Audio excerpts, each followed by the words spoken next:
बिस्मिल्लाहिर्रहमानिर्रहीम। या वदूद वसल्लि अला सय्यिदिना मुहम्मदिन व आलिहि व सहाबिहि इन्नका रहीमुम वदूद। अस्सलामु अलैकुम व रहमतुल्लाहि व बरकातहू। मैं आपके सामने सरताज औलिया सुल्तानुल आरफीन हज़रत मौलवी गुलाम रसूल साहब आलमपुरी रहमतुल्लाह ताला अलैह का कलाम पेश कर रहा हूँ। मुर्शद मन फजल शाह फाजली, मुर्शद मन फजल शाह फाजली, कुतबे दो आलम बूद कामल वली।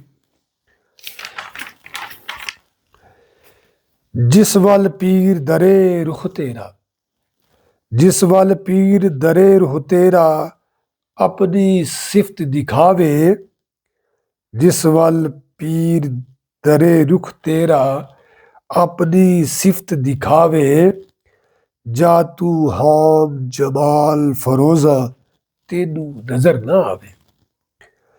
जिस वल पीर दरे रुह तेरा, अपनी सिफ्त वहावे। जिस वल पीर दरे रुह तेरा, अपनी सिफ्त दिखावे। जा तू हाम जमाले फरोजा, तेनू नजर ना आवे। वहदानियते हक बदीही, मिले शहूद कमालू। तोड़ सूरत दे बंद जो नाही, हाजत इस्तदलालू। वहदानियत दे हक बदीही, मिले शहूद कमालू।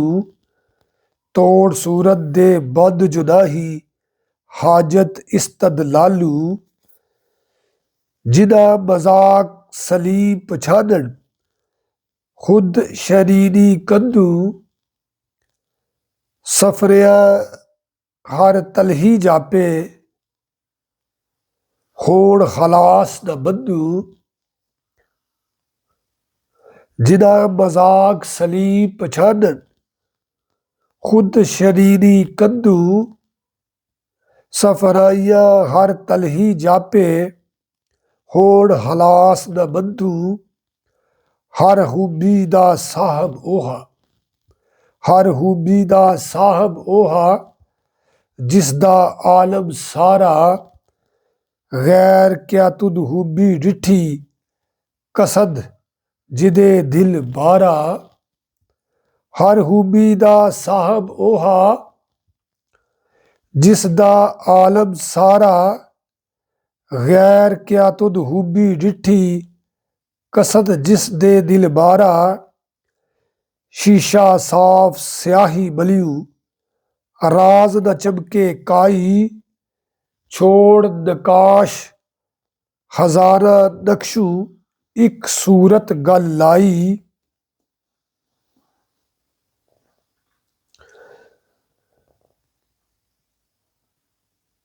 ढूंढ शाया थी इक्का सूरत, ढूंढ शाया थी इक्का सूरत।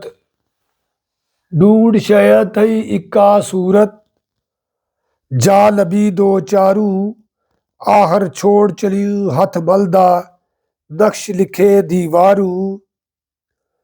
लब ओहा जे कुछ ना सूरत, नक्शू नाम न ऐबू। मीठ अखी दिल खोल दो साथ, राज खुले कुछ ऐबू। लब ओहा जे कुछ ना सूरत, नक्शू नाम न ऐबू। मीठ अखी दिल खोल दो साथ, राज खुले कुछ गैबू। हर महसूस तेरा तक देखी, सब माकूस अफालू। ते अफाले जलाले सफातू, सिफ्ता जात कमालू। हर महसूस तेरा तक देखी, सब माकूस अफालू। ते आफाले जलाले सफातू, सिफ्ता जात कमालू। अक्सू हर जा अकरब, ਉਸ ਦੀ ਜ਼ਾਤ ਅਹਵਾਲੂ ਅਕਸੂ ਹਰਜਾ ਅਕਰਬ ਉਸ ਦੀ ਜ਼ਾਤ ਅਹਵਾਲੂ ओहा अकरब थी अकरब जिस थी शोरश हुसन जमालू अक्सू हरजा अकरब असदी ज़ात अहवालू ओहा अकरब थी अकरब जिस थी शोरश हुसन जमालू असर हलूल इत्तेहाद न समझी असल असूल इत्तेहाद न समझी तेना कैफ बयानू जे पावे हिक पावे जिव कर है मनसूस करानू असर हलूल इत्तेहाद न समझी तेना कैफ बयानू जे पावे हिक पावे जिव कर है मनसूस करानू। अल्लाह ताला हमें आसानियाँ अता फरमाए और आसानियाँ तकसीम करने का शरफ अता फरमाए नूर वाले।